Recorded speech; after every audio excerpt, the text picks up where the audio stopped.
व्यास ने कहा कि भीमसेन, ज्येष्ठ मास में शुक्ल पक्ष में जब सूर्य वृष राशि पर होते हैं या मिथुन राशि पर होते हैं, उस समय शुक्ल पक्ष में जो एकादशी आती है उसको निर्जला एकादशी के नाम से जाना जाता है। केवल कुल्ला या आचमन करने के लिए मुख में जल डालने से व्रत समाप्त नहीं होता। अब हम तो बिना प्रमाण के कोई बात करते ही नहीं। इसमें भगवान व्यास कहते हैं, जितनी भी बार आप ये लिखा पढ़ लो आकर के, इसमें वर्णन है, आप कुल्ला करते हैं, कुल्ला करते हुए मुंह में पानी चला जाए तो ये व्रत समाप्त नहीं होता। फिर कह दिया आप आचमन करते हैं तो आचमन करने से भी ये व्रत समाप्त नहीं होता।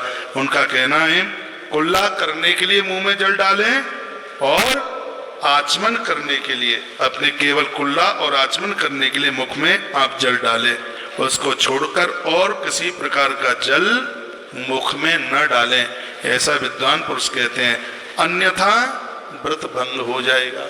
आचमन के अलावा हाँ, यदि आपने ये किया है कि निर्जला एकादशी का व्रत कर रहे हैं तो, नहीं तो पानी पी करके भी और फलहार करके भी व्रत कर सकते हैं, लेकिन शर्त एक है, एक ही एकादशी कब मिलेगा। यदि आपने फलहार भी नहीं किया और आपने पानी भी नहीं पिया तो आपको 26 एकादशी करने का फल एक एकादशी के ही माध्यम से पूरा हो। ताली बजाना मत आज बिल्कुल, क्योंकि आज तो आप भूखे हैं ना, इसलिए इसमें लिखा है कुल्ला और आचमन के लिए पानी मुंह में जाता है, भगवान व्यास कहते हैं तो व्रत बिल्कुल खंडित नहीं होता। एकादशी को सूर्य उदय से लेकर दूसरे दिन तक मनुष्य यदि जल का त्याग कर देता है तो ये व्रत अपने आप में पूर्ण हो। क्या कहा कि सूर्य उदय से, इसलिए तो मैंने बोला था कि 3 से 4:30 के बीच में पानी पी। सूर्य उदय से, भगवान वेद व्यास खुद कह रहे हैं बात। अब की बार चूक गए हो तो अगली बार ध्यान रखना। तो इन्होंने कहा कि जो लोग, हाँ मैंने 3 से 4:30 का टाइम आपको इसलिए दिया क्योंकि इसमें 24 घंटा पानी, 24 घंटे के लिए जल छूटे। आपने जितने बजे पानी पिया है, सुबह 3 बजे पिया है तो अगले 3 बजे तक, 4 बजे पिया है तो 4 बजे तक, तो इसमें 24 घंटे के लिए यदि जल का परित्याग कर दिया है तो भगवान व्यास कहते हैं ये व्रत अपने आप में पूर्ण हो जाता है, पूरा हो जाता है, स्पष्ट लिखा है। तदनंतर द्वादशी को निर्मल प्रभात काल में स्नान करके ब्राह्मणों को विधि पूर्वक जल का दान करें, उन्हें जल पिलाएं, व्यवस्था बन जाए तो उन्हें सुवर्ण चांदी वस्त्र इत्यादि इस प्रकार सब कार्य पूरा करके जितेंद्रिय पुरुष ब्राह्मण के साथ ब्राह्मणों को भोजन करावे और उनके साथ बैठ करके भोजन कर ले। वर्ष भर में जितनी एकादशियां होती हैं उन सब का फल सिर्फ निर्जला एकादशी के करने से प्राप्त हो जाता है, ऐसा भगवान वेदव्यास कहने लगे।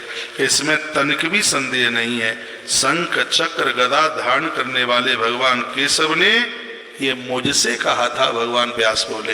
भगवान वेद व्यास कहते हैं उन्होंने मुझसे बात कही थी, यदि मानव सबको छोड़कर एकमात्र मेरी शरण में आ जाता है और एकादशी को निराहार रहे, वह संपूर्ण पापों से मुक्त हो जाता है, संपूर्ण पापों से छूट जाता है। एकादशी की बड़ी अद्भुत महिमा है। भगवान कृपा करे कि आपका यह व्रत पूर्ण हो जाए। ठीक है, प्यास लगे तो सूर्यास्त के 24 मिनट के बाद में पानी पी लेना। 24 एकादशी कम होती है क्या? कोई 24 से संतुष्ट हो लेना। हाँ, और ज्यादा यदि आपसे बन जाए, जबरदस्ती मत करना। तो आप फिर जल पारण के समय पर कल सुबह उस समय आप ले लीजिएगा। यदि आप 3:25 तक कर सकते हैं तो उस समय कर लें, नहीं तो ये थाईलैंड वाले महात्मा जी बोल रहे हैं 5:27 तक भी यदि आप पारण कर लेते हैं तो ऐसे एकादशी का बहुत बड़ा पुण्य लाभ आपकी झोली में आता है, तो आप कर सकते हैं। एक बात है, एकादशी निर्जला करने के बाद भी आपके चेहरे मुरझा नहीं रहे, कहीं भी ऐसा लग रहा है कि कमल खिला हुआ है। बोलो बांके बिहारी लाल की। एकादशी का व्रत करने वाले पुरुष के पास ये अमरार के दूत कभी आ ही नहीं सकते। स्पष्ट इसमें भगवान व्यास कहते हैं जो विकराल है, बड़ा उनका शरीर है, काले ऐसे, वह दूत कभी यम के दूत ग्यारस करने वाले के पास आ ही नहीं सकते। उनके पास कौन आएगा? पीताम्बरधारी, सौम्य स्वभाव वाले, हाथ में